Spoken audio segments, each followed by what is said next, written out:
പ്രളയാനന്തര പുനർനിർമ്മാണത്തിൽ സർക്കാർ പരാജയപ്പെട്ടുവെന്ന് ആരോപിച്ച് യുഡിഎഫിന്റെ സംസ്ഥാന വ്യാപക പ്രതിഷേധ സമരം തുടരുകയാണ്. സെക്രട്ടേറിയറ്റും ജില്ലാ കളക്ടറേറ്റുകളും യുഡിഎഫ് പ്രവർത്തകർ ഉപരോധിക്കുകയാണ്. തിരുവനന്തപുരത്ത് നിന്ന് ഉമേഷ് ബാലകൃഷ്ണനും കൊച്ചിയിൽ നിന്ന് അനീഷ് കുമാറും കോഴിക്കോട് നിന്ന് വിനീഷ് കുമാറും ചേരുന്നു. ഉമേഷ്, സെക്രട്ടേറിയറ്റ് ഉപരോധം, പ്രതിപക്ഷ നേതാക്കൾ അടക്കമുള്ളവരെ കാണാം, വിവരങ്ങൾ എന്തൊക്കെയാണ്?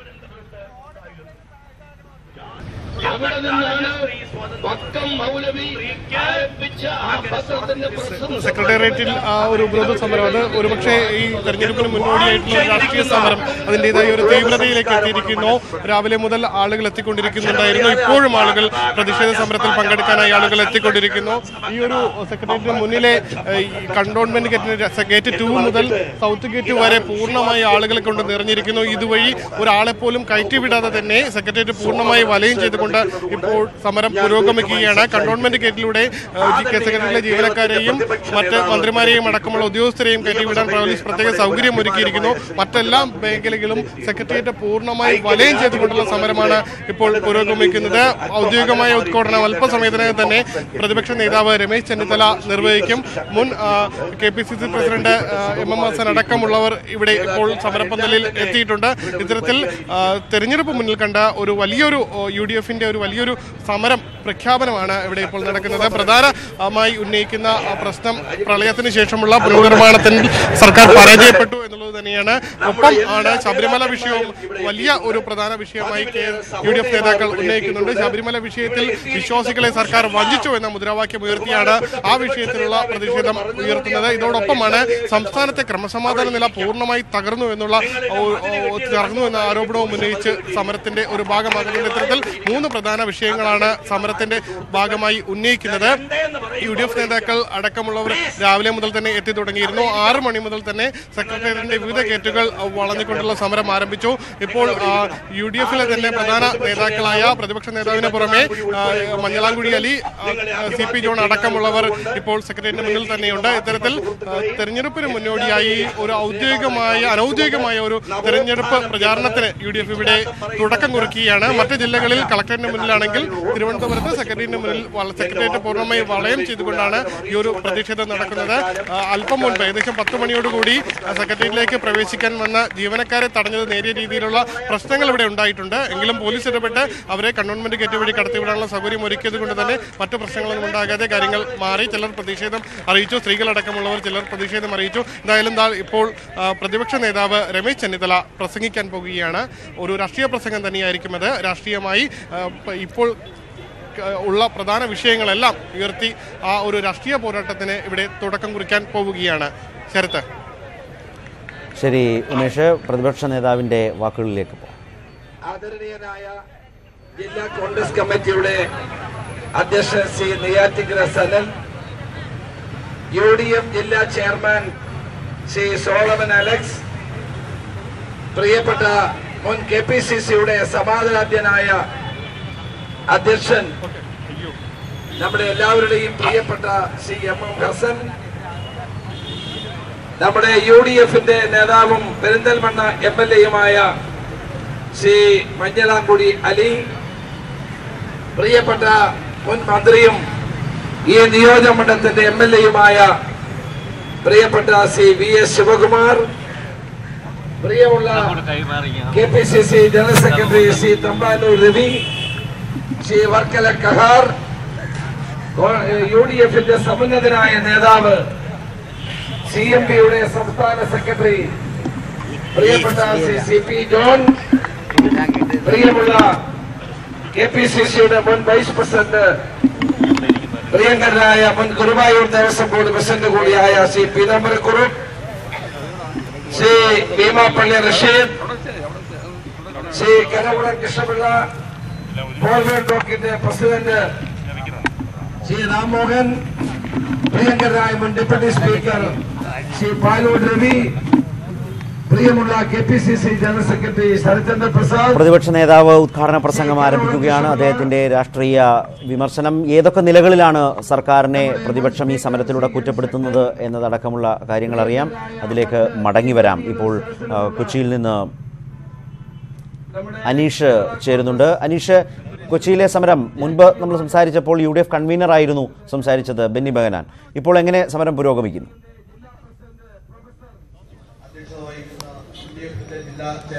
ശരത്ത്, സമരം അതിൻ്റെ അവസാന ഘട്ടത്തിലേക്ക് നീങ്ങുന്നു എന്നാണ് നമുക്ക് മനസ്സിലാക്കാൻ കഴിയുന്നത്. ഏതാണ്ട് 11:30യോടുകൂടി ഒരുപക്ഷെ സമരം അവസാനിപ്പിച്ചേക്കും. അതായത് നേതാക്കൾ അറസ്റ്റ് വരിക്കും എന്ന സൂചനകൾ തന്നെയാണ് ലഭിക്കുന്നത്. പുലർച്ചെ 5 മണി മുതൽ തന്നെ UDFിൻ്റെ ജില്ലയിലെ വിവിധ ഭാഗങ്ങളിൽ നിന്നുള്ള പ്രവർത്തകർ കളക്ടറേറ്റിൻ്റെ 5 ഗേറ്റുകൾ ഉപരോധിച്ചു. പ്രധാന ഗേറ്റിലാണ് പ്രധാനപ്പെട്ട നേതാക്കൾ ഉള്ളത്. ഇവിടെയാണ് ഉദ്ഘാടന ചടങ്ങ് UDF കൺവീനർ നിർവഹിച്ചത്. മറ്റ് 4 ഗേറ്റുകളിലും സമാനമായ രീതിയിൽ തന്നെ പ്രവർത്തകർ തടിച്ചുകൂടി നിൽക്കുന്ന കാഴ്ചയാണ് കാണാൻ കഴിയുന്നത്. ഒരു ഗേറ്റുകളിലൂടെയും ഒരു ജീവനക്കാരെയോ അല്ലെങ്കിൽ കളക്ടറേറ്റിലേക്ക് പോകുന്ന ആരെയും കടത്തി വിടാത്ത രീതിയിലുള്ള ഒരു ഉപരോധ സമരം തന്നെയാണ് നടത്തുന്നത്. ഒപ്പം ഈ കളക്ടറേറ്റിന് മുൻവശത്തോടെയുള്ള വഴിയിൽ കൂടി നേരത്തെ വാഹന ഗതാഗതം ഉണ്ടായിരുന്നു. ആ വാഹന ഗതാഗതവും പ്രവർത്തകർ തടഞ്ഞു. ഇതേ തുടർന്ന് മറ്റൊരു വഴിയിലൂടെയാണ് ഇപ്പോൾ വാഹനങ്ങൾ തിരിച്ചു വിട്ടുകൊണ്ടിരിക്കുന്നത്. ഏതായാലും UDF നേതാക്കളുടെ വാക്കുകൾ തന്നെ പ്രകടമാണ്. കഴിഞ്ഞ ഏതാനും മാസങ്ങളുടെ ഇടയ്ക്ക് അല്ലെങ്കിൽ ഏതാനും വർഷങ്ങളുടെ ഇടയ്ക്ക് തന്നെ UDFിൻ്റെ നേതൃത്വത്തിൽ നടത്തിയ ഏറ്റവും വലിയ ഒരു ജനകീയ സമരം എന്ന് തന്നെയാണ് UDF നേതാക്കൾ ഈ സമരത്തെ വിശേഷിപ്പിക്കുന്നത്. ഓരോ UDF നേതാക്കളായി അല്ലെങ്കിൽ ഓരോ കക്ഷി നേതാക്കളായി ഇപ്പോൾ പ്രസംഗിച്ചുകൊണ്ടിരിക്കുന്ന കാഴ്ചയാണ് കാണാൻ കഴിയുന്നത്. ഒരുപക്ഷെ അല്പസമയത്തിനകം നേതാക്കൾ അറസ്റ്റ് വരിക്കുന്നതോടെ സമരം അവസാനിച്ചേക്കും. വൈകുന്നേരം വരെയാണ് സമരം പറഞ്ഞിരിക്കുന്നതെങ്കിലും പോലീസ് നടപടികൾ ആരംഭിച്ചാൽ അവിടെ കൊണ്ട് സമരം അവസാനിപ്പിക്കുന്നുള്ളൊരു തീരുമാനമാണ് നിലവിൽ നേതാക്കൾ എടുത്തിരിക്കുന്നത്. ശരത്. ശരി അനീഷ, ഇപ്പോൾ കോഴിക്കോട് നിന്ന് വിനേഷ് കുമാർ കൂടി ചേരുകയാണ്. വിനേഷ്, വടക്കൻ കേരളത്തിൽ പ്രത്യേകിച്ച് കോഴിക്കോട് കളക്ടറേറ്റിന് മുമ്പിലെ സമരം എങ്ങനെയുണ്ട്?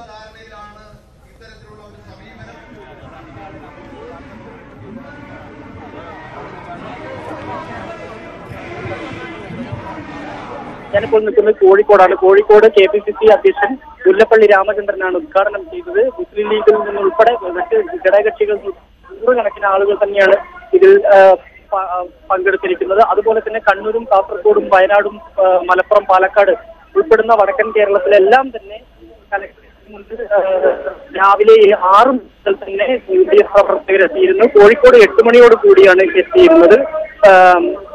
മുല്ലപ്പള്ളി രാമചന്ദ്രൻ എത്തുമ്പോഴത്തേക്കും ഇവിടെ വലിയ ആൾക്കൂട്ടം തന്നെ കാണാമായിരുന്നു. ജീവനക്കാരൊന്നും തന്നെ അകത്തേക്ക് കടത്തിവിട്ടില്ല. ചില ജീവനക്കാർ അകത്തേക്ക് പോകാൻ ശ്രമിച്ചെങ്കിലും സമരക്കാർ ഇവിടെ ബഹളമുണ്ടാക്കുകയും ഇവരെ തിരിച്ചയക്കുകയും ചെയ്തിരുന്നു. വിദ്യാർത്ഥികൾ പല ആവശ്യങ്ങൾക്കും. ശരി വിനേഷ്, ഇപ്പോൾ വടക്കൻ കേരളത്തിൽ പ്രത്യേകിച്ച് കളക്ടറേറ്റിന് മുമ്പിലെ കോഴിക്കോട് സമരത്തിന്റെ വിവരങ്ങളാണ് നൽകിയത്. കേരളത്തിൽ സെക്രട്ടേറിയറ്റും ജില്ലാ കേന്ദ്രങ്ങളും ജില്ലാ കളക്ടറേറ്റുകളും കേന്ദ്രീകരിച്ച് UDFിന്റെ ഉപരോധ സമരം തുടരുകയാണ്. അല്പസമയത്തിനകം സമരം അവസാനിക്കും എന്നും റിപ്പോർട്ടുകൾ സൂചിപ്പിക്കുന്നു. ഇപ്പോൾ തിരുവനന്തപുരത്ത് പ്രതിപക്ഷ നേതാവ് സംസാരിക്കുകയാണ്. അതിലേക്ക് നവകേരള നിർമ്മാണം കേരളം നിർമ്മിച്ചില്ലെന്ന് മാത്രമല്ല, കഷ്ടപ്പെടുന്ന ക്യാമ്പിൽ കഴിയുന്ന നൂറുകണക്കിന് ആളുകൾ ഇപ്പോഴും മാർഗങ്ങളില്ലാതെ കഷ്ടപ്പെടുന്നത് നമ്മൾ കാണുന്നു. പുതിയ കേരളം ഉണ്ടാക്കാൻ വന്നവർ കേരളത്തെ ജനങ്ങളെ അനാഥമാക്കിയിരിക്കുന്ന സാഹചര്യമാണ് നമുക്ക് കാണാൻ കഴിയുന്നത്. പ്രളയത്തിന് ശേഷമുള്ള കേരളം ഇന്ന് ഏറ്റവും വലിയ ദുരന്തം അനുഭവിക്കുന്ന സന്ദർഭത്തിൽ ജനങ്ങൾക്ക് വേണ്ടി ഒന്നും ചെയ്യാൻ കഴിയാത്ത ഒരു ഭരണകൂടത്തിന്റെ ചെയ്തികൾ ഇന്ന് ദുരന്തങ്ങൾ അനുഭവിച്ചുകൊണ്ടിരിക്കുകയാണ്. ഈ പ്രളയം മനുഷ്യനിർമ്മിതമായ പ്രളയം തന്നെയാണ്. പ്രകൃതി ഉണ്ടാക്കിയ പ്രളയമല്ല. എല്ലാ ഡാമുകളും ഒരുമിച്ച് തുറന്നു വിട്ടപ്പോൾ കേരളത്തിലെ ജനങ്ങൾ നേരിട്ട പ്രളയം, ആ പ്രളയത്തിൽ മുങ്ങിത്താണ പാവങ്ങൾക്ക് ഒരു സഹായവും ചെയ്തു കൊടുക്കാത്ത സർക്കാരാണ് ഇവിടെ അധികാരത്തിലുള്ളത്. 1000 ദിവസങ്ങൾ പിന്നിട്ടല്ലോ ഈ സർക്കാർ കേരളത്തിന്റെ വികസനത്തിന് വേണ്ടി, പുരോഗതിക്ക് വേണ്ടി എന്ത് ചെയ്തു? ഇവിടെ ഭരണസ്തംഭനമാണ് നമുക്ക് കാണാൻ സാധിക്കുന്നത്. ഒരു വികസനവും നടക്കുന്നില്ല. ഇവിടെ ഇപ്പോൾ ഉദ്ഘാടനം ചെയ്യുന്ന പദ്ധതികളൊക്കെ ആണുങ്ങൾ കല്ലിട്ട് പണി പൂർത്തിയാക്കിയ പദ്ധതികളാണ്. ഈ സർക്കാർ ഒരു പദ്ധതി പോലും തുടങ്ങിയിട്ടില്ല.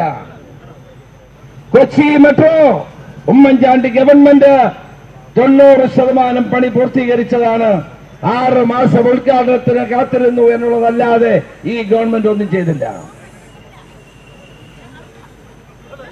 കണ്ണൂർ വിമാനത്താവളം UDF ഗവൺമെന്റ് 80% പണിയും പൂർത്തിയാക്കിയ ഘട്ടത്തിൽ അത് ഉദ്ഘാടനം ചെയ്യാൻ നമുക്ക് സാധിച്ചില്ല. കാരണം ഒരു പഞ്ചായത്ത് CPMന്റെ പഞ്ചായത്ത് പ്രസിഡന്റ് തുടർ പ്രവർത്തനങ്ങൾക്ക് തടസ്സമിട്ടു.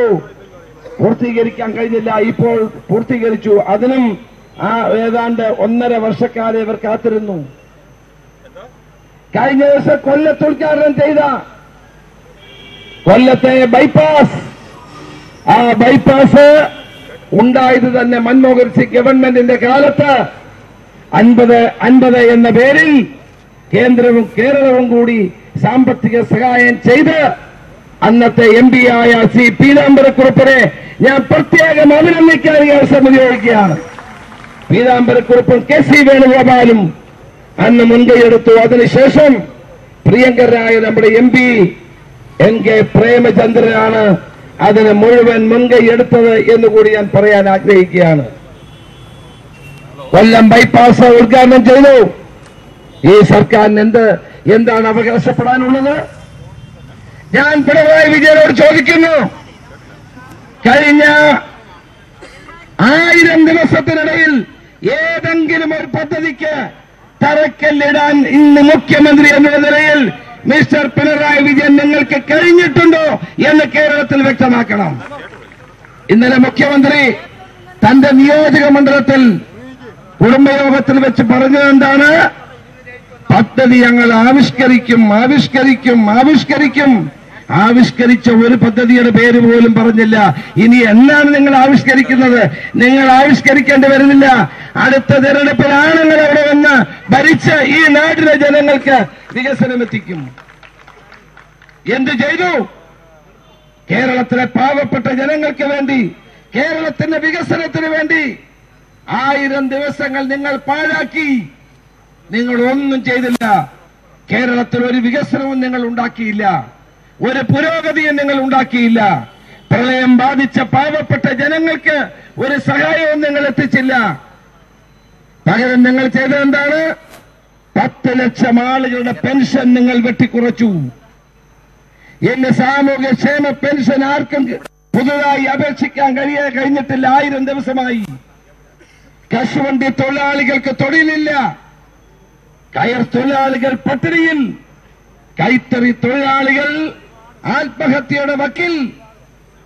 കേരളത്തിലെ കർഷകർ ആത്മഹത്യയുടെ വക്കിൽ. അവർക്കൊന്നും ഒരു പ്രയോജനവും ചെയ്തു കൊടുക്കാത്ത ഗവൺമെന്റാണ്. പ്രതിപക്ഷ നേതാവിന്റെ സർക്കാരിനെ വിചാരണ ചെയ്തുകൊണ്ട് അവതരിപ്പിച്ച കുറ്റപത്രമാണ് കേട്ടതെങ്കിൽ ഇനി സർക്കാർ നേട്ടങ്ങൾ വിശദീകരിക്കുന്ന മുഖ്യമന്ത്രിയുടെ വാക്കുകൾ കേൾക്കാം. ധർമ്മടത്ത് നിന്ന്. യുവജന ശാക്തീകരണം ഉദ്ദേശിച്ചുകൊണ്ട് 1000 യുവ ക്ലബ്ബുകൾ സ്ഥാപിക്കുന്നുണ്ട്. നമ്മുടെ നാടിന്റെ സൈന്യം എന്നാണ് നമ്മൾ മത്സ്യത്തൊഴിലാളികളെ വിശേഷിപ്പിച്ചത്. അപ്പോൾ ആ മത്സ്യത്തൊഴിലാളി സംരക്ഷണത്തിനുള്ള വിവിധ പദ്ധതികൾ സർക്കാർ ആവിഷ്കരിച്ചിട്ടുണ്ട്. അതിലൊന്ന്, വേലിയേറ്റ മേഖലയിൽ താമസിക്കുന്നവരുണ്ട്. അവരെ സുരക്ഷിതമായി മാറ്റിപ്പാർപ്പിക്കേണ്ടതുണ്ട്. അതിന് 150 കോടി രൂപയുടെ പദ്ധതിയുണ്ട്. തീരദേശ മേഖലയ്ക്ക് വേണ്ടി പ്രത്യേക പാക്കേജ് നേരത്തെ പ്രഖ്യാപിച്ചിട്ടുണ്ട്, 2000 കോടി രൂപയുടെ. അവരുടെ വീടിനുള്ള പ്രത്യേക പദ്ധതിയുണ്ട്. കടലിലെ ആപത്തിൽപ്പെട്ടാൽ കരയിൽ ആംബുലൻസ് എത്തുന്ന പോലെ എത്താനുള്ള സംവിധാനമില്ല. അപ്പൊ അതിനും ഒരു ആംബുലൻസ് സംവിധാനം, മറൈൻ ആംബുലൻസ് 3 എണ്ണം ഒരുക്കുന്നുണ്ട്.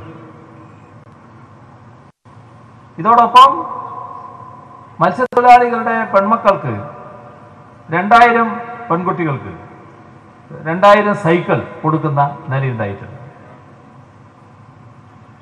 നമ്മുടെ നാട്ടിലെ ഏറ്റവും നല്ല വ്യവസായമാണ് കശുവണ്ടി വ്യവസായം. പക്ഷെ കശുവണ്ടി വ്യവസായത്തിനുള്ള പ്രശ്നം തോട്ടണ്ടിയില്ല എന്നുള്ളതാണ്.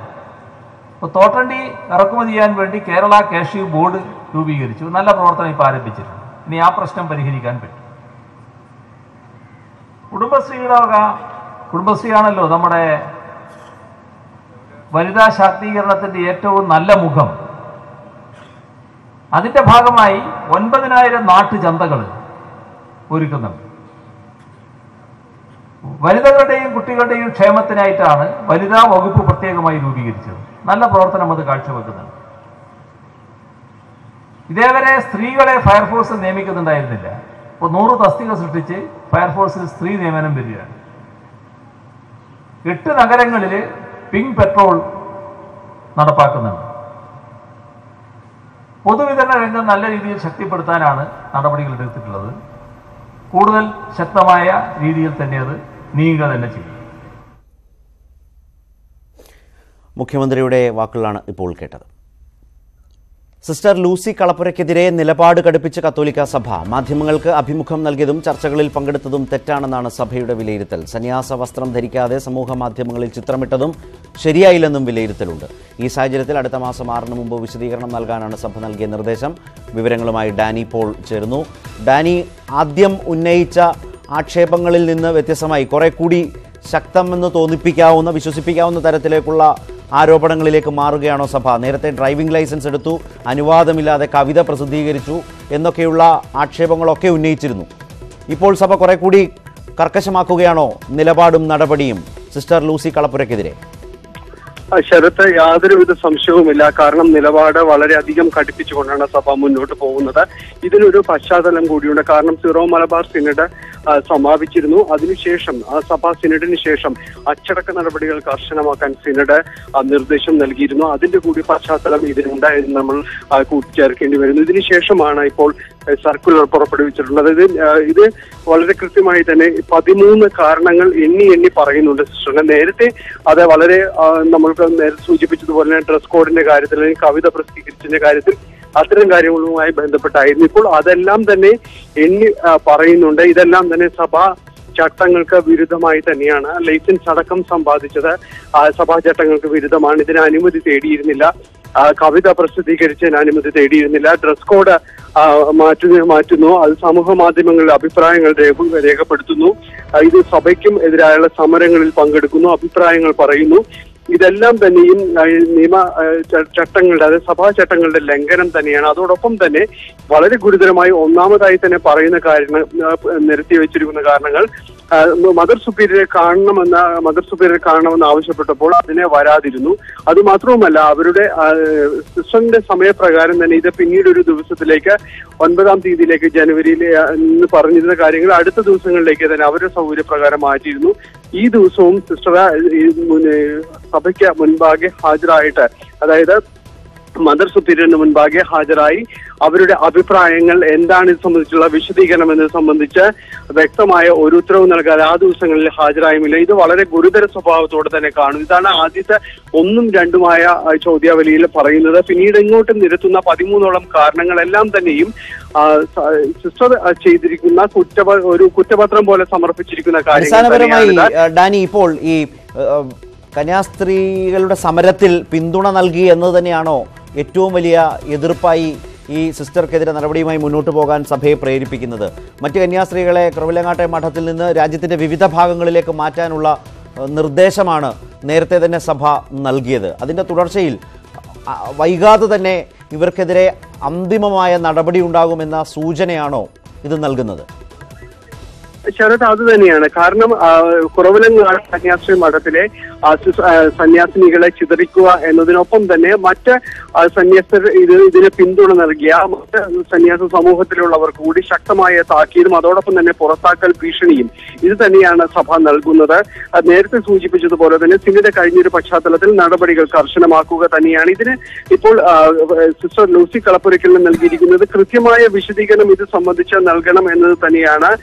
ഇതിൽ സമരത്തിൽ പങ്കെടുക്കുന്നത് അടക്കമുള്ള കാര്യങ്ങൾ ഇതെല്ലാം തന്നെ രേഖപ്പെടുത്തിയിട്ടുണ്ട്. സിസ്റ്റർമാരെ സമരത്തിന് പിന്തുണ നൽകിയതടക്കമുള്ള കാര്യങ്ങൾ അത് ഏറ്റവും അവസാനത്തെ പട്ടികയിലേക്ക് വരുന്നതാണ് ചെയ്തിരിക്കുന്നത്.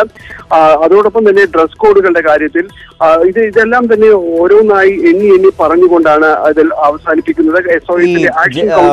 അതായത് ഡാനി, 2015 മുതലുള്ള തെറ്റുകളുടെ ഒരു പട്ടികയാണ് ആദ്യഘട്ടത്തിൽ സഭ പുറത്തിറക്കിയത്. 2015 മുതൽ കവിത പ്രസിദ്ധീകരിച്ചു, അനുമതി വാങ്ങിയില്ല, ഡ്രൈവിംഗ് ലൈസൻസ് എടുത്തു, അനുമതി വാങ്ങിയില്ല എന്ന നിലകളിൽ.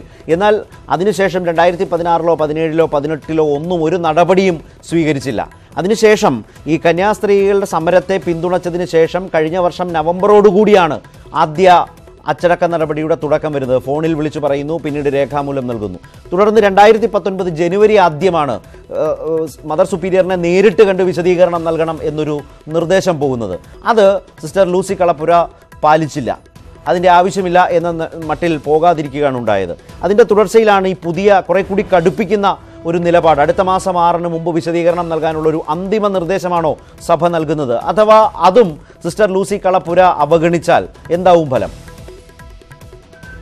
ശരത്ത്, പുറത്തേക്കുള്ള ഒരു വഴി എന്നത് തന്നെയാണ്, അതിന്റെ ഒരു സൂചനകൾ തന്നെയാണ് നൽകുന്നത്. നേരത്തെ ശരത്ത് സൂചിപ്പിച്ചത് വളരെ കൃത്യമാണ്. കാരണം ആദ്യഘട്ടത്തിൽ ഈ സിസ്റ്റർമാർക്കെതിരെ അവർ തുടങ്ങി വെച്ച ഒരു സമരം, ഇതിൽ പങ്കെടുക്കുന്ന അതിന് മുൻപ് ഇത് വലിയ നടപടികളോ കാര്യങ്ങളോ ഇതെല്ലാം തന്നെ നേരത്തെ സിസ്റ്റർ ജസ്മി നമുക്കൊപ്പം ടെലിഫോണിൽ ഞാൻ മടങ്ങി വരാം. സിസ്റ്റർ ജസ്മി ചേരുന്നു. അതായത് സിസ്റ്റർ ജസ്മി, ജനുവരി 1-നാണ് മുമ്പ് സൂചിപ്പിച്ചതുപോലെ നിർദ്ദേശം വന്നത്. അന്ന് സിസ്റ്റർ ലൂസി കളപ്പുര അതിൻ്റെ അടിസ്ഥാനത്തിൽ മദർ സുപ്പീരിയറിനെ പോയി കണ്ടില്ല.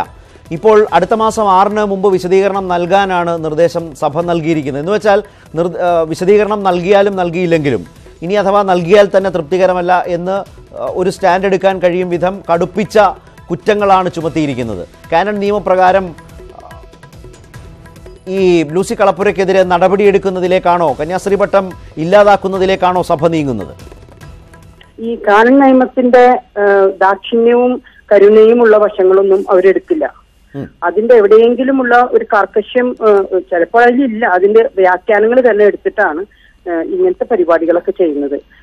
അതിനുള്ളില് ഈ ശ്വാസം മുട്ടി കഴിയുന്നതിനേക്കാൾ ലൂസിക്ക് ശരിക്ക് അനുഗ്രഹം പുറത്തിറങ്ങുന്നത് തന്നെയാണ്. ഒരു ടീച്ചറാണ്, ജോലിയുണ്ട്, ഏത് സേവനം വേണമെങ്കിലും ചെയ്യാം. ഞാൻ പറയുന്നൊരു വാചകമുണ്ട്, യേശുക്രിസ്തു കത്തോലിക്ക സഭയുടെ കുത്തകാവകാശമല്ല, മൊണോപ്പൊളി അല്ല. ആർക്കും ഈ യേശുക്രിസ്തുവിനെ സ്നേഹിക്കുകയും സേവിക്കുകയും ആളുടെ പേരിൽ സേവനം ചെയ്യുകയും ചെയ്യാം. അതാണ് ഇപ്പൊ ഞാൻ ചെയ്തുകൊണ്ടിരിക്കുന്നത്. അപ്പോ അതിന് സിസ്റ്റർക്ക് എതിരെ നടപടി സാധ്യതകൾ മുന്നിലുണ്ട്. കാരണം അവർക്ക് മറ്റുള്ളവരെ പേടിപ്പിക്കാനാണ് ഇതൊക്കെ അവർ ചെയ്യുന്നത്. അകത്തുള്ളവർ ഇനി ആരും മിണ്ടി പോകരുത്. ലൂസി പറഞ്ഞ അതേ ആശയമുള്ള ഒരുപാട് പേര് അതിന്റെ അകത്തുണ്ടാകും. പക്ഷെ അവര് മിണ്ടിപ്പോകരുത്. സിസ്റ്റർക്ക് സപ്പോർട്ട് ഉണ്ടാകരുത്. പുറത്തുനിന്ന് സപ്പോർട്ട് കിട്ടിയാൽ പോലും അകത്തുനിന്ന് ഉണ്ടാകരുത്. അതായത് മറ്റ് കന്യാസ്ത്രീകളെ ഭയപ്പെടുത്താൻ വേണ്ടിയാണ് ഈ നിലയിൽ അല്ലെങ്കിൽ വരുതിയിൽ നിർത്താൻ വേണ്ടിയാണ് സഭ ഇങ്ങനെ ചെയ്യുന്നത് ഈ സിസ്റ്റർക്കെതിരെ തന്നെ. തീർച്ചയായും. അപ്പൊ ഇത് അവരെ എന്തൊക്കെ ചെയ്യാൻ വഴിയുള്ളൂ എന്ന് ഞാൻ അതിനുള്ളിൽ ജീവിച്ച് 10-13 കൊല്ലം ജീവിച്ചതല്ലേ. ഞാൻ മുൻകൂട്ടി കണ്ട കാര്യങ്ങളാണ് ഇതൊക്കെ. ഇത്ര നാൾ അവരവിടെ നിർത്തുന്നതിന് അത്ഭുതകരമാണ്. അത് പ്രത്യേകിച്ച് ഞങ്ങൾ CMC കാർമലൈറ്റ്സ്, പിന്നെ ഇവര് ക്ലാരിസ്റ്റ്, ഞങ്ങളൊക്കെ ഇത്തിരി കടുംപിടുത്തക്കാരാണ്. ഏറ്റവും കൂടുതൽ CMC, അത് കഴിഞ്ഞാൽ ക്ലാരിസ്റ്റും. അപ്പൊ ഈ കടുംപിടുത്തക്കാരുടെ ഉള്ളില് ആ പട്ടാളച്ചിട്ടയൊക്കെ അനുസരിച്ച് ജീവിക്കുന്നവരെ മതി എന്നുള്ളൊരു അർത്ഥത്തില്, അത് മതി എന്ന് പറഞ്ഞാൽ അവർ പറയുന്നൊക്കെ അനുസരിക്കാനുള്ള ഒരു കൂട്ടത്തിനാണ് അവർക്ക് ആവശ്യം. ഇങ്ങനെ ചോദ്യം ചെയ്യുന്നവർക്ക് വേണ്ട. പിന്നെ അതിന് ഓരോ കാരണങ്ങൾ അവർ ഉണ്ടാക്കും പറഞ്ഞു വിടാനായിട്ട്. അതിലിപ്പോ മൂന്ന് ഗുണങ്ങളാണ് വേണ്ടത് എന്ന് പറയാറുണ്ടല്ലോ കന്യാസ്ത്രീ. ദാരിദ്ര്യം അനുഭവിച്ച് അതിലൂടെ പോകണമെന്ന് പറയുന്ന 3 ഘട്ടങ്ങളുണ്ട്. ദാരിദ്ര്യം, ബ്രഹ്മചര്യം, അതുപോലെ തന്നെ അനുസരണം. ഇതിൽ അനുസരണമില്ലായ്മയാണ് സഭ കാണുന്ന ഏറ്റവും വലിയ കുറ്റം. അതിൽ ഇപ്പോൾ ഈ കന്യാസ്ത്രീ വേഷം ഇല്ലാതെ സമൂഹ മാധ്യമങ്ങളിൽ പ്രത്യക്ഷപ്പെട്ടു, മാധ്യമങ്ങൾക്ക് അഭിമുഖം നൽകി എന്നതുപോലെയുള്ള കുറ്റങ്ങൾ ഈ ക്രിസ്തുവിന്റെ മുമ്പിൽ തെറ്റാണോ? ഒരിക്കലും അല്ല. അതാണ് ഈ തമാശ. ക്രിസ്തുവൊക്കെ അവിടുന്ന് ചോർന്ന് പോയി കഴിഞ്ഞു.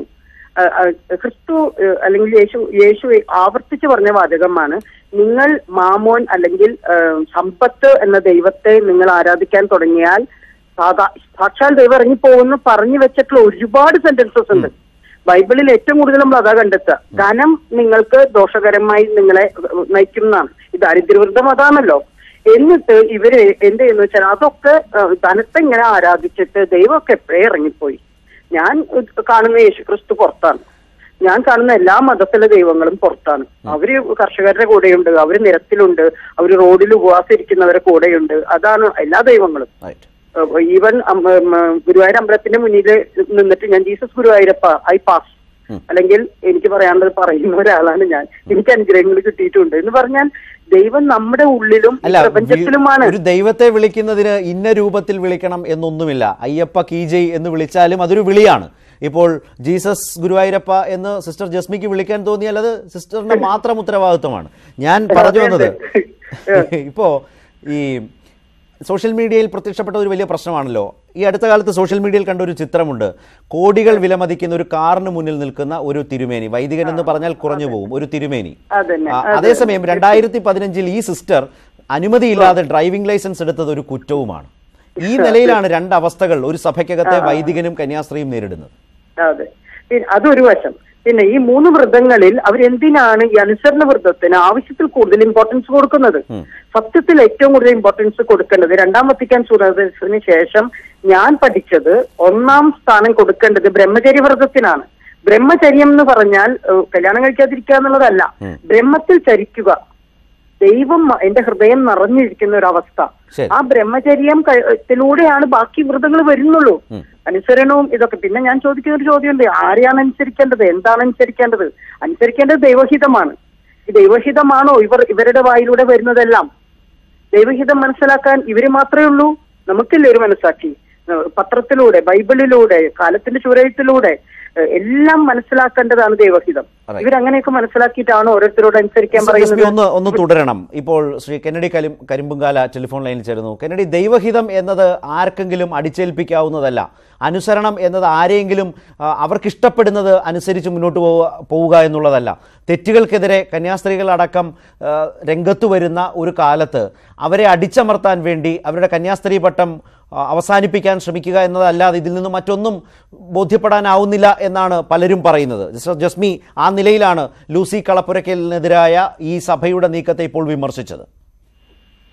അതിനകത്ത് നമ്മൾ കാണേണ്ട കാര്യം എന്താണെന്ന് പറഞ്ഞാൽ, ഇതിനകത്ത് സഭ ഒരു വാണിംഗ് ലെറ്റർ കൊടുത്തു. അപ്പോ അതിനകത്ത് അതിനു മുമ്പ് ഒരു ട്രാൻസ്ഫർ കൊടുത്തു, അതനുസരിച്ചില്ല. അത് കഴിഞ്ഞ് വാണിംഗ് ലെറ്റർ കൊടുത്തു. അതിനെ പുല്ലുവില കൽപ്പിച്ചു എന്ന് മാത്രമല്ല, സമൂഹ മാധ്യമങ്ങളിലടക്കം പുച്ഛിച്ച് സംസാരിച്ചു. ഒരു കന്യാസ്ത്രീയുടെ വായിൽ നിന്ന് വരേണ്ട വാക്കുകളൊന്നും അല്ല അവരിൽ നിന്ന് ലോകം കേട്ടത്. ഈ അച്ഛന്മാരെയൊക്കെ പെണ്ണ് കെട്ടിക്കണമെന്നും അങ്ങനെ തുടങ്ങി എന്താ സഭയെ പണിയാണോ എല്ലാ അച്ഛന്മാരും ചെയ്യുന്നത്? അല്ല, അത് നമുക്ക് കന്യാസ്ത്രീയുടെ കാര്യം വരുമ്പോഴത്തേക്ക് നിങ്ങളുടെ ഭാവം മാറി. അല്ല, അത് അങ്ങനെ മിക്സപ്പ് ആക്കി സംസാരിക്കണ്ട. ഇപ്പൊ അവിടെ നിന്ന് ജസ്രി പറയുന്നു അനുസരണവ്രതമല്ല ഏറ്റവും വലിയ കാര്യം, ഇവർ എഴുതി കൊടുത്തതാണ്. അത് മനസ്സിലാക്കൂ. ഇവർ എഴുതി കൊടുത്ത ഇവരുടെ കോൺഗ്രിഗേഷന്റെ കോൺസ്റ്റിറ്റ്യൂഷൻ മനസ്സിലാക്കാതെയാണ് പോയി ഈ മഠത്തിൽ ചേർന്നതെങ്കിൽ അത് പറയണം, എനിക്ക് അബദ്ധം പറ്റി, ഞാൻ ഇതിന്റെ കോൺസ്റ്റിറ്റ്യൂഷൻ. അത് അബദ്ധമല്ലല്ലോ. ഒരു തെറ്റിനെ ചൂണ്ടിക്കാട്ടിയാൽ അത് അബദ്ധമായി നിങ്ങൾ ചിത്രീകരിക്കുന്നതാണ്. സഭയ്ക്കകത്തെ വൈദികരുടെ തെറ്റുകളെ ചൂണ്ടിക്കാട്ടിയാൽ നിങ്ങളത് അബദ്ധമാണെന്ന് നിങ്ങൾ ചിത്രീകരിക്കുന്നതാണ്. ഇതിനെയൊക്കെ നിങ്ങൾ അങ്ങനെ ആ രീതിയിലേക്ക് മാധ്യമങ്ങൾ ദയവ് ചെയ്ത് പറയരുത്. നിങ്ങളെയൊക്കെ തെറ്റിദ്ധരിപ്പിക്കാൻ അവർക്ക് ഒരു പരിധിവരെ കഴിയുന്നുള്ളൂ എന്നുള്ളത് സമ്മതിക്കാതെ തരമില്ല. ഞാനൊരു കാര്യം ചോദിക്കട്ടെ. 2015 അനുമതിയില്ലാതെ കവിത പ്രസിദ്ധീകരിച്ചു, അനുമതിയില്ലാതെ ഡ്രൈവിംഗ് ലൈസൻസ് എടുത്തു എന്നതൊക്കെ കുറ്റമായി കണ്ടുകൊണ്ട് വിശദീകരണക്കുറിപ്പിന് മറുപടി നൽകിയില്ല എന്നാണ് കരിമ്പുകാല പറഞ്ഞു വരുന്നത്. സിസ്റ്റർ ബെനീജയുടെ പുസ്തകം പഠിച്ച മലയാളികളാണ് നമ്മൾ ക്ലാസ് മുറികളിൽ. കന്യാസ്ത്രീ കവിത എഴുതുന്നത് തെറ്റാണോ? അത് പ്രസിദ്ധീകരിക്കുന്നത് തെറ്റാണോ? ഡ്രൈവിംഗ് ലൈസൻസ് ഈ രാജ്യത്ത്, ഈ ലോകത്ത് കന്യാസ്ത്രീകൾ ഏതെല്ലാം തരം ടോറസ് ഓടിച്ചു പോകുന്ന കന്യാസ്ത്രീകളുടെ കാലത്തല്ലേ കരിമ്പുകാല നിങ്ങൾ ആരെയാണ് ഈ നിലയിൽ ടാർഗറ്റ് ചെയ്യുന്നത്? അതാണ് അവർ അതിനെ അംഗീകരിക്കാൻ തയ്യാറല്ല. തീർച്ചയായിട്ടും അതാണ് അതായത് സമൂഹ മധ്യത്തിൽ, അതായത് കത്തോലിക്ക സഭയുടെ നിയമങ്ങളോ കത്തോലിക്ക സഭയുടെ ചിട്ടവട്ടങ്ങളോ മനസ്സിലാകാത്ത, പെട്ടെന്ന് കാര്യങ്ങൾ എന്താ പറയാ അവർക്ക് ഗ്രഹിക്കാത്ത ഒരു സമൂഹത്തിന്റെ മുന്നിലേക്ക് ഇത്തരം കാര്യങ്ങളൊക്കെ പറയുമ്പോൾ ഇത് അവര് പറഞ്ഞതല്ല കരിമ്പുകാല, അവര് പറഞ്ഞത് ഞാൻ ഏറ്റു പറഞ്ഞതല്ല, ഞാനത് ആവർത്തിച്ചു പറയുന്നു.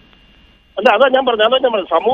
ഞാൻ ഈ ഉദാഹരിച്ചത് നിങ്ങളൊക്കെ വിശ്വസിക്കുന്ന നിങ്ങളുടെ പത്രത്തിന്റെ എഡിറ്റ് പേജിൽ എഴുതി വന്ന വളരെ പ്രധാനപ്പെട്ട ലേഖനത്തിലുള്ളതാണ്. പരസ്യമായി ചർച്ച ചെയ്ത് തന്നെയാണ്, അതിനൊന്നും ഒരു മടിയുണ്ടായിട്ടല്ല. നിങ്ങൾക്ക് മനസ്സിലാവുന്നുള്ളതുകൊണ്ടാണ് അത്രയും മതി എന്ന് വിചാരിച്ചത്. ഓക്കെ, ഇവര് കവിതാ സമാഹാരമാണെന്നും പറഞ്ഞത് ഒരു സാധനം കൊണ്ട് കോൺക്രീറ്റ് അതൊന്ന് വായിച്ചു നോക്കിയിട്ടുണ്ട്. ഇവര് കഴിഞ്ഞ ദിവസം ഒരു ഓഡിയോ കേട്ടിറങ്ങിയ ഒരു വീഡിയോ കേട്ടിറങ്ങിയിരുന്നു, നോക്കുക. ഉറുമ്പുണ്ടിയപ്പം നിന്നു, ഉണ്ണിയങ്ങൾ കുടിഞ്ഞു നിന്നു, ഇതൊക്കെയാണോ കളിക? ഈ സാധനം കൊണ്ട് മടത്തോട്ട് ചെന്നപ്പോൾ മടത്തിലെ അമ്മമാർ പറഞ്ഞു ഇത് തലയ്ക്ക് ഭ്രാന്താണെങ്കിൽ പോയി ചികിത്സിക്കുക. ഈ സാധനം മടത്തിന്റെ കാശ് മുടക്കാൻ കഴിയില്ല. അവർ തോന്നിയ 10-50,000 രൂപ മുടക്കി ആ സാധനം ഇറക്കി. അത് കഴിഞ്ഞിട്ട് അവർ രൂപ മുടക്കി കാർ മേടിച്ചു. 4-5 ലക്ഷം രൂപ മുടക്കി അവർ സ്വന്തം ഇഷ്ടത്തിന് കാർ മേടിച്ചു. അത് കഴിഞ്ഞിട്ട് അവർ സഭയും കോൺഗ്രിഗേഷനും വെല്ലുവിളിച്ചുകൊണ്ട് ഫേസ്ബുക്കിലൊക്കെ തോന്നിയ വസ്ത്രങ്ങളും ധരിച്ച് സോഷ്യൽ മീഡിയയിലൊക്കെ പ്രത്യക്ഷപ്പെടുക. ആളുകൾ അനാവശ്യ കമന്റുകൾ. ഈ തടസ്സങ്ങളൊന്നും വൈദികർക്കില്ലല്ലോ എന്നല്ലേ അവർ തിരിച്ചു ചോദിക്കുന്നത്. വൈദികർക്ക് എത്ര മുന്തിയ കാറും തിരുമേനിമാർക്ക് ഉപയോഗിക്കാം. അത് ഇതേ ചിത്രങ്ങൾ സോഷ്യൽ മീഡിയയിലിട്ട് ആഹ്ലാദത്തോടെ വിശ്വാസികളിൽ എത്തിക്കാം. അതൊന്നും ഒരു തെറ്റല്ല. ദയവ് ചെയ്ത് തെറ്റിദ്ധാരണ വരുത്തരുത്. ആഴ്ചകൾക്ക് മുമ്പാണ് ഫാദർ അഗസ്റ്റിൻ വട്ടോളിക്ക് നോട്ടീസ് കൊടുത്തത്. അതെന്താ മറച്ചു വെക്കുന്നേ? അതെന്തുകൊണ്ട് മറച്ചു വെക്കുന്നു മാധ്യമങ്ങൾ? അഗസ്റ്റിൻ മത്തോളിക്ക് നോട്ടീസ് കൊടുത്തപ്പോൾ അദ്ദേഹം സഭയ്ക്ക് കീഴ്പ്പെട്ട് സഭയ്ക്ക് വിധേയനായി കത്തോലിക്ക പുരോഹിതൻ ചെയ്യേണ്ടതെന്തോ അദ്ദേഹം അത് ചെയ്തു. എന്തുകൊണ്ട് ഈ കന്യാസ്ത്രീക്ക് അത് കണ്ടു പഠിച്ചുകൂടാ? ഇവർ കൂടിയാണ് എസ്തോളിന്റെ കണ്ണീർ അഗസ്റ്റിൻ മത്തോളി. ഈ അഹങ്കാരിയായ കന്യാസ്ത്രീക്ക് ആ പുരോഹിതനെ ഒന്ന് പിൻപറ്റിക്കൂടെ? ഇവർ തോന്നിയാസമല്ലേ കാണിക്കുന്നത്? അവർ കൊടുത്ത നോട്ടീസിന് മറുപടി കൊടുക്കാൻ പുച്ഛ ചെയ്യാന്ന് പറഞ്ഞ് ഏത് പ്രസ്ഥാനത്തിനും നിലനിൽക്കാൻ കഴിയും? നടപടിയെടുക്കുമെന്ന് ഇവർ. അപ്പൊ ഈ നടപടി ഇങ്ങനെ ആയിരിക്കുമോ? കന്യാസ്ത്രീക്ക് അഹങ്കാരമാണ്, അതുകൊണ്ട് കന്യാസ്ത്രീയായി തുടരാൻ കഴിയില്ല, ഇതായിരിക്കുമോ സഭ കണ്ടെത്തുന്നത്? ലൂസി കളപ്പുരയ്ക്കലിന്റെ കാര്യത്തിൽ അക്കമിട്ട് ഇവർ ഏതൊക്കെ കാനോൻ നിയമം ലംഘനം നടത്തി ലംഘിച്ചിട്ടുണ്ടോ അതൊക്കെ എണ്ണി പറഞ്ഞിട്ട് തന്നെയായിരിക്കും നോട്ടീസ് കൊടുത്തിട്ടുണ്ടാവുക. അതൊന്നും ഇവർ പറയില്ല. ഇവരിപ്പം നിങ്ങളോട് പറയുക ലൈസൻസ് എടുത്തതിന് എന്നെ പുറത്താക്കി, കാർ ഓടിച്ചതിന് പുറത്താക്കി, പാട്ട് കെന്നഡിയോട് ഞാൻ പലതവണ പറഞ്ഞു. അവർ പറഞ്ഞതല്ല ഞാൻ കെന്നഡിയോട് പറയുന്നത്, ഞാൻ വായിച്ചെടുത്തതാണ്. ആ വായിച്ചത് വെച്ച് മാധ്യമ വാർത്തകൾ വന്നതാണ്, അതിൻ്റെ പുറത്ത് വലിയ ചർച്ചകൾ ഉണ്ടായതാണ്. അതുകൊണ്ട് വിശ്വസനീയമായ നിങ്ങൾക്കും എനിക്കും വിശ്വസിക്കാവുന്ന കേന്ദ്രത്തിലെ പ്രസിദ്ധീകരിച്ചു വന്നത് മാത്രമേ ഞാൻ പറഞ്ഞിട്ടുള്ളൂ. അല്ല, ഞാൻ പറഞ്ഞത് ആ പ്രസിദ്ധീകരിച്ചതൊക്കെ ഇവര് പറഞ്ഞതാണ്. ഇവര് കൊടുത്ത പ്രസിദ്ധീകരിച്ചത് അല്ല, ഒരിക്കലും അല്ല. ഇന്ന തെറ്റുകൾ ചെയ്തു എന്നാണ് ജനുവരിയിൽ കൊടുത്ത ആ വിശദീകരണം ആവശ്യപ്പെട്ടു കൊടുത്തതിലെ കുറ്റങ്ങൾ. അതിനൊരു മുറുക്കക്കുറവുള്ളത് കൊണ്ടാണ് ഇപ്പോൾ കുറച്ചുകൂടി ശക്തമായ നിലയിലേക്ക് രണ്ടാമത്തെ നോട്ടീസിലെ വിവരങ്ങൾ, ആരോപണങ്ങൾ കുറെ കൂടി കടുപ്പിച്ചിരിക്കുന്നത്. ഞാൻ അതാണ് പറഞ്ഞു വന്നത്. അതെ, അത് സ്വാഭാവികമാണ്. അടുത്ത നോട്ടീസ് വരും. സ്വാഭാവികമായി ചെയ്യുന്നതിനാണ് കരുതിക്കൂട്ടി ചെയ്യാന്ന് പറയുന്നത്. അല്ല, കാനോൻ നിയമം അനുസരിച്ച് അതിന്റെ ഫോളോ അപ്പ് ഉണ്ടാവും. അത് ഇപ്പോൾ കന്യാസ്ത്രീ ആയിരിക്കുന്ന, എന്നാൽ ഇനി ഒരു കുമാരി ലൂസി കളപ്പുര എന്ന ഒരു സ്ഥാനപ്പേരിലേക്ക് നീങ്ങുന്ന ആ വ്യക്തിക്ക് നന്നായി അറിയാം കന്യാസ്ത്രീ പട്ടം ആ തലയിലിരിക്കുന്ന വെയിൽ പോകാൻ ഇനി അധികം താമസമില്ല. കാരണം ഏതൊരു ഓർഗനൈസേഷനിലാണെങ്കിലും നമ്മൾ അങ്ങോട്ട് ചേർന്ന് അതിന്റെ നിയമാവശങ്ങളിൽ പ്രവർത്തിച്ചുകൊള്ളാം എന്ന് എഴുതി കൊടുത്ത് അതിൽ ജോയിൻ ചെയ്ത ശേഷം ആ പ്രസ്ഥാനത്തിലോട്ട് കുത്തിയാൽ ആ പ്രസ്ഥാനം സ്വാഭാവികമായും നമ്മളെ തള്ളും. കെന്നഡി, നിങ്ങൾ പറഞ്ഞു വരുന്നത് നമ്മളൊരു വായ്പ എടുക്കാൻ നേരത്തെ എഴുതി വെക്കുന്ന ഒരു ധാരണാപത്രത്തിന്റെ സ്വരത്തിലും അല്ലെങ്കിൽ നിലയിലൊക്കെയാണ്. ഇത് അങ്ങനെയൊന്നുമല്ല. ആ കന്യാസ്ത്രീക്കും അവരുടേതായ അവകാശമുണ്ട്. അവർക്ക് അവരുടേതായ ഒരു വലിയ പദവി ആ സഭയ്ക്കകത്തുള്ളതാണ്. ക്രിസ്തുവിന്റെ മണവാട്ടികളാണ്. അതെല്ലാം മറന്നിട്ട് അവർക്ക് അഹങ്കാരമാണ് എന്ന നിലയിൽ അങ്ങനെയുള്ളവർ ഇവിടെ വേണ്ട എന്ന് തീരുമാനിക്കുന്ന ധാർഷ്ട്യമാണ് അവരെ പുറത്തേക്ക് കൊണ്ടുവരുന്നത്. ആദ്യം നമ്മൾ മനസ്സിലാക്കേണ്ടത് സിസ്റ്റർ ലൂസി കളപ്പുര മാത്രം അംഗമായ ഒരു കോൺഗ്രിഗേഷൻ അല്ല, 7000-ഓളം കന്യാസ്ത്രീകളുണ്ടെന്ന് മനസ്സിലാക്കുക. ആ സഭ സ്ഥാപിച്ചത് ഫ്രാൻസിസ് അസീസിയും. അതെ, ലൂസി കളപ്പുരയ്ക്കലിനെതിരെ വയനാട്ടിൽ നേരത്തെ ഒരു നടപടി ഉണ്ടായല്ലോ കന്യാസ്ത്രീകളുടെ സമരത്തിന് ശേഷം. അവിടെ ഇടവകാംഗങ്ങളും മറ്റും ഇടപെട്ട് അവർക്ക് വേണ്ടി നിലപാടെടുത്തതൊന്നും കെന്നഡി മറന്നുകൂടാ. ഇവിടെ സിസ്റ്റർ ജസ്മി, കന്യാസ്ത്രീയുടെ അഹങ്കാരമാണ് എന്ന് കെന്നഡി തുറന്നു പറഞ്ഞു. ആ അഹങ്കാരത്തിനാണ് നടപടി. ആ അഹങ്കാരം എന്ന് പറയുന്നത് സഭയെ വിമർശിച്ചതാണ്, സഭയിലെ തെറ്റുകളെ ചൂണ്ടിക്കാട്ടിയതാണ്. അത് വ്യക്തമാകുന്നതിലൊന്നും സഭയ്ക്ക് ഒരു അപമാനവുമില്ല. പക്ഷേ ഇങ്ങനെയുള്ളവർക്ക് കന്യാസ്ത്രീയായി തുടരാൻ കഴിയില്ല. ഞാൻ പറയുന്നത് എന്തിനാണ് ഈ ആവശ്യമില്ലാത്ത യേശുവിന്റെ അരൂപിയില്ലാത്ത സ്ഥലത്ത് ഇങ്ങനെ കടിച്ചു തൂങ്ങുന്നതെന്ന് എനിക്ക് തോന്നാറുണ്ട്. അത് ആ സ്വസ്ഥന്റെ മനോധൈര്യം സ്വസ്ഥ പിടിച്ചു നിൽക്കട്ടെ. പക്ഷെ ഇവരുടെ ഇതൊക്കെ പുറത്തു വരുന്നത് നല്ലതാണ്. നിങ്ങളിപ്പോ കേൾക്കുകയാണ് ലോകം ഈ പറയുന്ന വാക്കുകൾ: അഹങ്കാരം, അനുസരണക്കേട്, പിന്നെ എന്തൊക്കെയാണ് ഡ്രൈവിംഗ് ലൈസൻസ് എടുത്തു, അങ്ങനെ കുറെ കാര്യങ്ങൾ. അതൊക്കെ നിങ്ങൾ മറിച്ച് വൈദികരെ നോക്കുമ്പോൾ നിങ്ങൾ ഇതൊക്കെ ചെയ്തിട്ടും ഒരു കൂസലുമില്ലാതെ ഒരു ശിക്ഷയും ഇല്ലാതെ നടക്കുന്ന വൈദികരെ നിങ്ങൾ കാണുന്നുണ്ട്. ഇത് ഒരേ സമയം കണ്ടുകൊണ്ടിരിക്കുന്ന ഞാൻ പറയും ഇതൊക്കെ സംഭവിക്കുന്നത് നിങ്ങളുടെ കണ്ണു തുറപ്പിക്കാനാണ്. അത് കുറെ അന്ധവിശ്വാസികൾ മതത്തിലുണ്ട്, മതാന്ധവിശ്വാസികൾ. അവര് ശതമാനം കുറച്ച് കൂടുതലായിരുന്നു. വളരെ കുറച്ചേ ഉള്ളൂ സ്വതന്ത്ര വിശ്വാസികൾ, യഥാർത്ഥത്തിലുള്ള വിശ്വാസികൾ വളരെ ശതമാനം കുറച്ചാണ്. അപ്പൊ ഇപ്പോൾ ആ ശതമാനത്തിൽ കൂടുതൽ വന്നു തുടങ്ങി, ജനം ചിന്തിക്കാൻ തുടങ്ങി. ഈ അടുത്ത് വായിച്ച സർക്കുലറിൽ 2 വ്യത്യസ്ത സ്ഥലങ്ങളിൽ നിന്ന് അത് കേട്ട കുർബാനയ്ക്ക് അത് വായിക്കുമ്പോൾ ഉണ്ടായിരുന്ന 2 വിശ്വാസികൾ എന്നോട്, 2 വ്യത്യസ്ത സ്ഥലങ്ങള്, ഒന്ന് കോഴിക്കോട്, ഒന്ന് തൃശ്ശൂര്. അവര് പറഞ്ഞത് യുവാക്കളൊക്കെ പുച്ഛിച്ച് ഇരിക്കുന്ന കണ്ടു. അത് അവര് പുറത്തിറങ്ങി പറഞ്ഞു അവനവന്റെ തൊഴുത്ത് ആദ്യം ശരിയാക്കും എന്നിട്ട് ഈ വക സർക്കുലർ ഇറക്കുമെന്ന്. അപ്പോ അത് അവരൊക്കെ ബുദ്ധിയും ബോധവും ഉള്ളവരായി മാറുകയാണ്. മറ്റേത് അന്ധവിശ്വാസമാണ്. അപ്പോ ഈ കുറച്ചു പേരിങ്ങനെ അന്ധവിശ്വാസത്തിലൂടെ മതാന്ധവിശ്വാസികളായി കഴിയുമ്പോൾ ഇങ്ങനെ കുറെ സംഭവങ്ങൾ ഉണ്ടാകും. നല്ലതാണ്. ലൂസിയൊക്കെ ചെയ്യുന്നത് ജനത്തിന്റെ കണ്ണു തുറപ്പിക്കാൻ ഉപകരിക്കും. വിശ്വാസികൾ എന്ന് പറഞ്ഞിട്ട് കുറെ പേര് ഇങ്ങനെ എന്ത് പറഞ്ഞാലും കണ്ണടച്ച് വിശ്വസിക്കുന്ന അന്ധവിശ്വാസികൾക്ക് കണ്ണു തുറക്കാൻ ഇതൊക്കെ ഉപകാരമാകും. അതിന് സിസ്റ്റർ ലൂസിയും ഒരു രക്തസാക്ഷിയാവുകയാണ്, ഒരു നിമിത്തമാവുകയാണ്. ഞാൻ ആയിരുന്നു മറ്റ് സിസ്റ്റേഴ്സ്, നമുക്ക് വഞ്ചി സ്ക്വയറിലൊക്കെ വന്നിരുന്ന സിസ്റ്റേഴ്സ് അത് കണ്ണു തുറപ്പിക്കലായിരുന്നു. ഞാൻ 10 വർഷം മുമ്പാണ് ഞാൻ ഇതൊക്കെ കണ്ടതും കേട്ടതും. ഞാനിപ്പോ വേറെ പുസ്തകങ്ങൾ വായിക്കുമ്പോൾ ദൈവനാമത്തിൽ എന്ന് പറഞ്ഞ് ജോൺ പോൾ ഒന്നാമനെ പോയ്സൺ കൊടുത്ത് കൊന്ന സഭയുടെ ചരിത്രം വായിക്കുമ്പോൾ അതിൽ അപ്പോഴേ പറഞ്ഞിരിക്കുന്നു സഭയ്ക്ക് ദൂർത്ത് പണത്തിനോടുള്ള ആർത്തി ഒക്കെ ഉണ്ടെന്ന്. എത്ര വർഷങ്ങൾക്ക് മുൻപ്. അപ്പോ വർഷങ്ങളായിട്ട് ഇതിങ്ങനെ നിലനിൽക്കുകയാണ്. അപ്പൊ അതിന് മാറ്റം വരണം. അതിന് ഇതൊക്കെ സഹായകമാകും. അത് വളരെ വലിയ ഒരു തിരുസഭ ഒരു നന്മയുടെ പാതയിലേക്ക് കടക്കുന്നതിന്റെ മുന്നോടികളാണ് ഇപ്പൊ നമ്മൾ കണ്ടുകൊണ്ടിരിക്കുന്നത്. ഇത് ജനം മനസ്സിലാക്കുകയാണ്. നിങ്ങൾ ചർച്ച ചെയ്യുന്നു, ജനം കേൾക്കുന്നു, മനസ്സിലാക്കട്ടെ.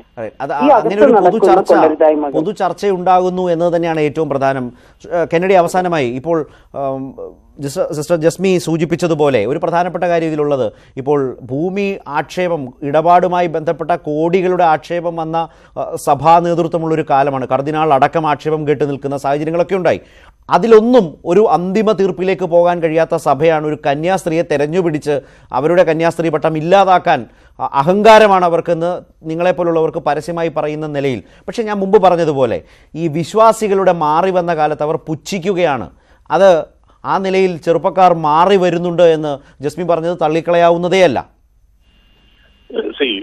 ജസ്മി ചില കാര്യങ്ങൾ പറയുന്നത്, ചില കാര്യങ്ങൾ അവരുടെ അനുഭവത്തിൽ നിന്നൊക്കെ അതൊന്നും അനുഭവങ്ങൾ നമ്മൾ കുറിച്ച് കണ്ടില്ല. ഒരുപാട് അനുഭവങ്ങൾ അവർ പറയുന്ന കുറേയൊക്കെ സത്യമുണ്ടാവാം. പക്ഷെ ചില കാര്യങ്ങളൊക്കെ അവർ തെറ്റിദ്ധരിപ്പിക്കാൻ ശ്രമിക്കുന്നുണ്ട്. ഈ സമയത്ത് അന്ധവിശ്വാസികളാണ് കൂടുതലെന്നൊക്കെ പറഞ്ഞാൽ, ജസ്മി ഞാൻ ചോദിക്കട്ടെ, ശിഷ്യന്മാരോട് കടലിൽ വെച്ച് കർത്താവ് പറയുന്നുണ്ട്, വെള്ളത്തിലൂടെ എടുത്ത് ചാടാൻ പറയുന്നുണ്ട്, അല്ലെങ്കിൽ അവിടെ തലയിടാൻ പറയുന്നുണ്ട്. അത് എന്താ പറയുക, അത് ഒരു വിശ്വസിക്കുക, ബ്ലൈൻഡായി വിശ്വസിക്കാൻ തന്നെയാണ് കർത്താവ് ആവശ്യപ്പെടുന്നത്. അങ്ങനെ വിശ്വസിക്കുന്നവർ തന്നെയാണ് ഞങ്ങളെന്ന് തന്നെ കൂട്ടിക്കോളൂ.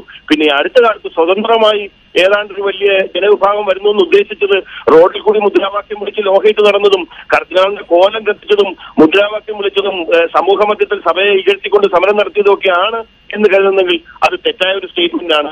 കർദിനാളിനെതിരെ ഒരു ഭൂമി ആരോപണം, ഒരു അഴിമതി ആരോപണം നിലനിൽക്കുന്നു എന്ന് പറയുന്നത് പോലും തെറ്റാണ്. കാരണം ഇപ്പൊ മേജർ സിനഡ് കഴിഞ്ഞതേ ഉള്ളൂ. ആ സിനഡിൽ പോലും ഒന്നും കണ്ടുപിടിക്കാൻ കഴിഞ്ഞിട്ടില്ല എന്നാണ് നമ്മൾ മനസ്സിലാക്കുന്നത്. ഇപ്പോഴും ഒരു കമ്മീഷൻ പ്രവർത്തിക്കുന്നുണ്ട്, അതിന്റെ റിപ്പോർട്ട് വരാനിരിക്കുന്നതേ ഉള്ളൂ. എന്തിന്റെ അടിസ്ഥാനത്തിലാണ്? അതിലൊന്നും ഒരു അന്വേഷണ പൂർത്തീകരണം ഉണ്ടായിട്ടില്ല, കമ്മീഷൻ നിലനിൽക്കുന്നതേ ഉള്ളൂ. അങ്ങനെയൊക്കെ നിൽക്കുമ്പോൾ അതിന്റെ അടിസ്ഥാനത്തിൽ അധികാരങ്ങളും ഉത്തരവാദിത്തങ്ങളും വിഭജിച്ചു കൊടുത്തതും ഒക്കെ നമ്മുടെ മുമ്പിലുണ്ടല്ലോ. എന്നെല്ലാം ഇരിക്കുമ്പോഴാണ് ഈ നിലയിലുള്ള പക്ഷപാതം, കന്യാസ്ത്രീയാണെങ്കിൽ അത് ക്ഷമിക്കില്ല, പൊറുക്കില്ല എന്ന് സഭ പറഞ്ഞുകൊണ്ടിരിക്കുന്നത്. അല്ല, ഞാൻ പറഞ്ഞല്ലോ, കന്യാസ്ത്രീയാണെങ്കിലും പുരോഹിതനാണെങ്കിലും വൈദികനാണെങ്കിൽ കുറച്ചൊക്കെ ആകാം, ഒന്ന് കണ്ണടയ്ക്കാം, ഒന്ന് പൊറുക്കാം. അങ്ങനെയില്ല. കർദിനാളായിട്ട് പോലും നമ്മൾ ഇപ്പൊ നിങ്ങൾ തന്നെ ഇപ്പൊ പറഞ്ഞല്ലോ, കർദിനാൾ അതായത് ഈ സഭയുടെ ആഗോള തലവനായിട്ട് പോലും ഒരു എറണാകുളം അങ്കമാലി അതിരൂപതയിൽ ഒരു പ്രശ്നം ഉണ്ടായപ്പോഴത്തേക്ക് അവിടെ വത്തിക്കാനിന്റെ അഡ്മിനിസ്ട്രേറ്റീവ് ഭരണത്തിലാണ് ഇപ്പൊ എറണാകുളം അങ്കമാലി അതിരൂപത. സഭാ തലവനെയാണ് അവിടുന്ന് മാറ്റി നിർത്തിയത് നമ്മൾ മനസ്സിലാക്കുക. അതുകൊണ്ട് അതിനകത്തൊരു ജെൻഡർ ഡിസ്ക്രിമിനേഷൻ ഉണ്ടെന്ന് അങ്ങനെ പറഞ്ഞു വെക്കരുത്, തെറ്റാണത്. അങ്ങനെ ഒരിക്കലും സമൂഹത്തിലേക്ക് അത് അങ്ങനെ ഒരു ധാരണ അങ്ങനെ വരാൻ പാടില്ല. കത്തോലിക്ക സഭയ്ക്ക് അതൊരു ചർച്ചയുടെ ഭാഗമല്ലെങ്കിലും അത്രയും ഓർമ്മിപ്പിച്ച് നന്നായി ശ്രീ കെന്നഡി. ഞാൻ ചർച്ച അല്ലെങ്കിൽ ഈ അഭിപ്രായങ്ങൾ ഒന്ന് അവസാനിപ്പിച്ചുകൊണ്ട് മറ്റൊരു വാർത്തയിലേക്ക് പോകുമ്പോൾ കെന്നഡി പറഞ്ഞതിലൊരു കാര്യമുണ്ട്. ആ നടപടിയിലേക്ക് പോലും പോയത് എത്രമാത്രം പ്രതിഷേധമുയർന്നതിന് ശേഷമാണ് എന്ന് സ്വയം ആലോചിക്കുക. പക്ഷേ കന്യാസ്ത്രീകൾക്ക് അതിനുപോലുമുള്ള അവകാശവും അവസരവും സഭയ്ക്കകത്തില്ലാത്ത വിധമാണ് കാര്യങ്ങൾ എന്നതുകൂടി കാണുമ്പോഴാണ് ഇതിലൊക്കെ ഒരു താരതമ്യം സ്വാഭാവികമായും ഉയരുക. പൊതുജനത്തിന്റെ മുൻപിൽ ഒരു വലിയ ചർച്ചയിലേക്ക് ഇത്തരം കാര്യങ്ങൾ പോകുന്നു. ഏതായാലും വന്ന പ്രധാനപ്പെട്ട വാർത്ത ഇതാണ്. സിസ്റ്റർ ലൂസി കളപ്പുരക്കലിനെതിരെ നിലപാട് കടുപ്പിക്കുകയാണ് സഭ. അന്തിമമായ നടപടിയിലേക്ക് പോകുന്ന നിലയിൽ തന്നെ കാര്യങ്ങൾ. കന്യാസ്ത്രീ പട്ടം ഒഴിയേണ്ടി വരുന്ന നിലയിൽ അവസാനിപ്പിക്കുന്ന വിധത്തിൽ സഭ വിട്ടുവീഴ്ചയില്ലാത്ത നിലപാട് സ്വീകരിക്കും. വീണ്ടും കത്ത് നൽകിയിരിക്കുകയാണ് നേരിട്ട് വിശദീകരണം ആവശ്യപ്പെട്ടുകൊണ്ട്. അതും നിരസിച്ചാൽ കടുത്ത നടപടികളിലേക്ക് സഭ അവർക്കെതിരെ നീങ്ങേക്കാം. ഡാനി പോളാണ് വിവരങ്ങൾ നൽകിയത്. ലോക്സഭാ തെരഞ്ഞെടുപ്പിൽ ഉമ്മൻചാണ്ടി മത്സരിക്കണമെന്ന് KPCC പ്രസിഡന്റ് മുല്ലപ്പള്ളി രാമചന്ദ്രൻ. ഏത് മണ്ഡലം വേണമെന്ന് ഉമ്മൻചാണ്ടി തീരുമാനിച്ചാൽ മതി. 20 മണ്ഡലങ്ങളിലും സ്ഥാനാർത്ഥികളുടെ കാര്യത്തിൽ ഏകദേശ ധാരണയായെന്നും മുല്ലപ്പള്ളി കോഴിക്കോട്ട് പറഞ്ഞു. ഉമ്മൻചാണ്ടി എവിടെ മത്സരിക്കാൻ തയ്യാറായാലും കോൺഗ്രസ് മാത്രമല്ല ഐക്യജനാധിപത്യ കക്ഷി അദ്ദേഹം തിരികെയും നീട്ടി ആ നിയോജകമണ്ഡലത്തിലേക്ക് അദ്ദേഹത്തിന് വരവേൽപ്പ് നൽകും, സംശയം വേണ്ട. ഞാൻ ഇന്നലെയും മിനിയാന്നുമായിട്ടൊക്കെ അദ്ദേഹത്തെ കണ്ടിരുന്നു, ഞങ്ങൾ ദീർഘനേരം സംസാരിച്ചിരുന്നു. ഞാൻ ഈ കാര്യം അദ്ദേഹത്തോട് ചോദിച്ചിട്ടില്ല, കാരണം അത്തരം വിഷയങ്ങളിലേക്ക് കടന്നിട്ടില്ല. പക്ഷേ 20 പാർലമെൻറ്റ് നിയോജകമണ്ഡലത്തെക്കുറിച്ചും ഞങ്ങൾക്ക് ശരിയായ ധാരണയുണ്ട്, ചിത്രമുണ്ട്. അവിടെ ആർക്കെത്ര മത്സരിക്കണമെന്നതിനെക്കുറിച്ചും ഏകദേശ ധാരണയിൽ ഞങ്ങൾ എത്തിയ കാര്യം ഞാൻ അറിയിക്കട്ടെ. ഉമ്മൻചാണ്ടി മത്സരിക്കണമെന്നാണ് KPCC പ്രസിഡന്റ് പരസ്യ നിലപാട് സ്വീകരിച്ചിരിക്കുന്നത്. വിവരങ്ങളുമായി വിനേഷ് ചേരുകയാണ്. വിനേഷ്, അദ്ദേഹം തന്നെ പറയുന്നുണ്ട് ഇന്നലെയും മിനിഞ്ഞാന്നുമൊക്കെ ദീർഘമായി സംസാരിച്ചു, ഉമ്മൻചാണ്ടിയുമായി സംസാരിച്ചു എന്നാണ് മുല്ലപ്പള്ളി പറയുന്നത്. പക്ഷേ ഈ വിഷയം അവതരിപ്പിച്ചിട്ട് പോലുമില്ല എന്ന് പറയുകയും ചെയ്യുന്നുണ്ട്. പക്ഷേ അതൊരു പരസ്യ നിലപാടായി മുല്ലപ്പള്ളി അവതരിപ്പിച്ചു കഴിഞ്ഞു. ലോക്സഭാ തെരഞ്ഞെടുപ്പിൽ 20 മണ്ഡലങ്ങളിൽ എവിടെ വേണമെങ്കിലും ഉമ്മൻചാണ്ടിക്ക് മത്സരിക്കാം. ആ നിലയിൽ ഒരു പരസ്യ നിലപാടാണ് ഇപ്പോൾ എടുത്തിരിക്കുന്നത്. തീർച്ചയായും, കാരണം ഉമ്മൻചാണ്ടിയുമായി ദീർഘനേരം തങ്ങൾ സംസാരിച്ചിരുന്നു. പക്ഷേ ഇക്കാര്യം സൂചിപ്പിച്ചിട്ടില്ല എന്ന് അദ്ദേഹം എടുത്തു പറയുന്നുണ്ട്. പക്ഷേ ഉമ്മൻചാണ്ടി മത്സരിക്കണം എന്ന് തന്നെയാണ് നിലപാട്, തന്റെ വ്യക്തിപരമായ നിലപാടല്ല എന്ന് അദ്ദേഹം പറയുന്നുണ്ട്. അപ്പോൾ നമുക്ക് സ്വാഭാവികമായും കരുതാവുന്നതാണ്. കാരണം ഇത് സംഘടനയുടെ അല്ലെങ്കിൽ നേതൃത്വത്തിന്റെ നിലപാടാണ് എന്നുള്ള രീതിയിൽ തന്നെയാണ് അദ്ദേഹം ഇത് അവതരിപ്പിച്ചത് എന്ന് വേണമെങ്കിൽ നമുക്ക് ആ രീതിയിൽ നമുക്ക് അനുമാനിക്കാം. എന്തായാലും ഉമ്മൻചാണ്ടി മത്സരിക്കുകയാണെങ്കിൽ ഏത് മണ്ഡലം വേണം എന്നുള്ളത് അദ്ദേഹത്തിന് തന്നെ ഇഷ്ടമുള്ള മണ്ഡലം തെരഞ്ഞെടുക്കാം എന്നുള്ള രീതിയിലുള്ള ഒരു ഓഫറും അദ്ദേഹം മുന്നോട്ട് വെച്ചിട്ടുണ്ട്. ഒപ്പം തന്നെ എടുത്തു പറഞ്ഞ മറ്റൊരു കാര്യം, 20 മണ്ഡലങ്ങളിലും ആരെല്ലാം മത്സരിക്കണം എന്നുള്ള കാര്യത്തിൽ ഏകദേശ ധാരണയായി എന്നും അദ്ദേഹം പറയുന്നുണ്ട്. എന്നാൽ അതേക്കുറിച്ചൊന്നും കൂടുതൽ സംസാരിക്കാൻ അദ്ദേഹം തയ്യാറായില്ല. ശരത്ത്, വിനേഷാണ് വിവരങ്ങൾ ഇപ്പോൾ നൽകിയത്. സ്ഥാനാർത്ഥി നിർണയ ചർച്ചകളെ ചൂടുപിടിപ്പിക്കും വിധമാണ് ഇപ്പോൾ KPCC പ്രസിഡന്റ് തന്നെ പരസ്യ നിലപാട് സ്വീകരിച്ചത്. AICC general secretary Oommen Chandy Lok Sabha തെരഞ്ഞെടുപ്പിൽ മത്സരിക്കണം എന്ന നിലപാട്. ലോക്സഭാ തെരഞ്ഞെടുപ്പിൽ മുസ്ലിം ലീഗിന് 3ാം സീറ്റ് ലഭിക്കുന്നതിനെക്കുറിച്ച് ഇതുവരെ ചർച്ച ചെയ്തിട്ടില്ലെന്ന് PK കുഞ്ഞാലിക്കുട്ടി MP. ലീഗിന് പറയാനുള്ള കാര്യങ്ങൾ UDF യോഗത്തിൽ പറയും. ഉമ്മൻചാണ്ടിയുടെ സ്ഥാനാർത്ഥിത്വത്തെപ്പറ്റി അഭിപ്രായം പറയാനില്ല. അക്കാര്യത്തിൽ തീരുമാനമെടുക്കേണ്ടത് കോൺഗ്രസ് ആണെന്നും കുഞ്ഞാലിക്കുട്ടി മലപ്പുറത്ത് പറഞ്ഞു. ഈ കാര്യങ്ങളിലൊക്കെ കോൺഗ്രസ് ചർച്ച ചെയ്യുന്ന ഘട്ടത്തിൽ ഞങ്ങൾ അതിനെക്കുറിച്ച് അഭിപ്രായം പറയാറില്ല. ഞങ്ങളോട് ചോദിക്കുമ്പോൾ മാത്രമേ കാര്യങ്ങളെക്കുറിച്ച് ഞങ്ങളോട് ചോദിക്കുമ്പോൾ മാത്രമേ അത്തരം കാര്യങ്ങളെക്കുറിച്ച് ഞങ്ങൾ അഭിപ്രായം പറയാറുള്ളൂ. UDF തലത്തിലൊരു വിഷയം വന്ന് UDF ഘടകകക്ഷികളോടൊക്കെ ചോദിക്കുമ്പോൾ ഞങ്ങൾ അഭിപ്രായം പറയാം. അല്ല, അത് പറയേണ്ട ഘട്ടത്തിൽ പറയേണ്ട വേദിയിൽ പറയണമെങ്കിൽ ഞങ്ങൾ പറയും. ഇപ്പോ നിങ്ങളോടില്ല. സീറ്റിൽ കൂട്ടിക്കിഴിച്ച് മുന്നണികൾ.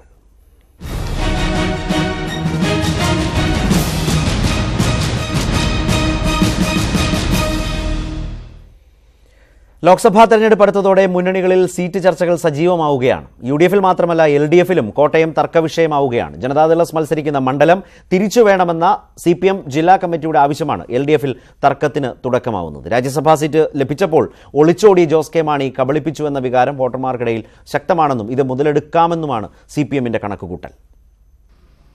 ജയസാധ്യതയില്ലെന്ന കണക്കുകൂട്ടലിലാണ് ജോസ് കെ മാണി ലോക്സഭാ കാലാവധി പൂർത്തിയാകും മുൻപ് രാജ്യസഭയിലേക്ക് ചേക്കേറിയത്. ജോസ് കെ മാണി വഞ്ചിച്ചുവെന്ന വികാരമാണ് മണ്ഡലത്തിലുള്ളത്.